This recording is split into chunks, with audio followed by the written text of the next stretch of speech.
안녕하세요. 로고스의 나전 변호사입니다. 오늘 소개해드릴 판결은 경찰 공무원의 비행에 관한 판결인데요. 이 사건은 이제 대법원까지 갔던 사안입니다. 이 사안은 먼저 이제 경찰 공무원인데 일단 임용이 되어서 이제 그러니까 15기간으로 있었던 그런 경찰 공무원에 관한 사안입니다. 순경으로 임용이 되어서 15 임용 기간 중에 있는 경찰 공무원이었는데 일단 잘못한 것이 거짓으로 초과근무 지문 등록을 했다. 이걸 일단 잘못한 사안이고, 그다음에 두 번째 더 심각한 것이라고 할 수 있는 것은 음주운전을 해서 교통사고를 냈다. 이제 이 부분까지 있었습니다. 그래서 먼저 이제 징계 처분으로 정직 3개월의 징계 처분이 있었고, 그 이후에 이제 15기간이 끝날 때 이제 정규 임용 심사를 하게 되는데, 그때 정규 임용 심사에서 이 사람은 정규 임용을 하기에 부적절하다는 이유로 직권 면직 처분을 했던 사안입니다.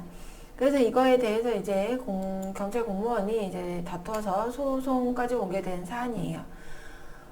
일단 초과근무 지문 등록을 한 행위는 뭐 성실한 복무 자세라고 할 수가 없는 건 너무나 당연하고, 특히 이 경찰 공무원은 이런 음주운전 등 교통범죄를 예방 단속 수사를 해야 되는 경찰 공무원의 직무 중에 하나가 있잖아요. 그런데 이런 경찰 공무원이 오히려 음주운전을 해서 사고를 낸 데다가 주치의 정도도 운전면허 그 취소 기준보다도 훨씬 높은 정도였다. 그래서 사회적 비난 가능성이 매우 큰 사안이었습니다. 그래서 이런 사람에게 정직 처분을 한 것이 뭔가 사회 통념상 현저하게 타당성을 잃어서 재량권의 한계를 넘거나 남용한 때 해당한다고 보기 어렵다. 그리고 경찰 공무원의 자질이나 직무 수행 능력을 관찰을 해서 이제 15수습 기간에 이거를 평가를 한 다음에 정규 경찰 공무원을 이제 임용을 하도록 되어 있는 것이기 때문에 이 사람의 경우 직권면직 처분을 해서 임용을 하지 않는다고 하더라도 이게 부당하다고 보기 어렵다라고 이제 법원에서 판단을 했습니다. 그래서 이 경찰 공무원이 침해된 사익은 뭡니까? 임용이 될 수 있는 그런 기회가 이제 박탈된 거죠.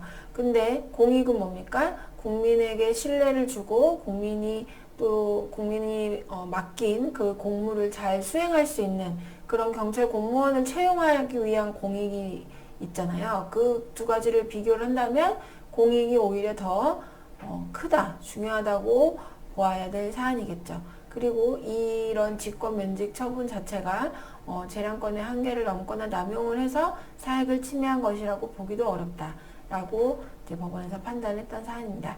그래서 결과적으로 대법원까지 가서 직권 면직 처분은 정당한 것으로 판결이 됐던 사안이라고 하겠습니다.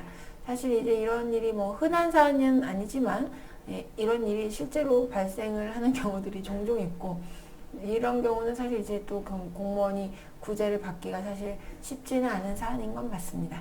네, 오늘은 공무원 소청 사건 판결 소개해 드렸습니다. 감사합니다.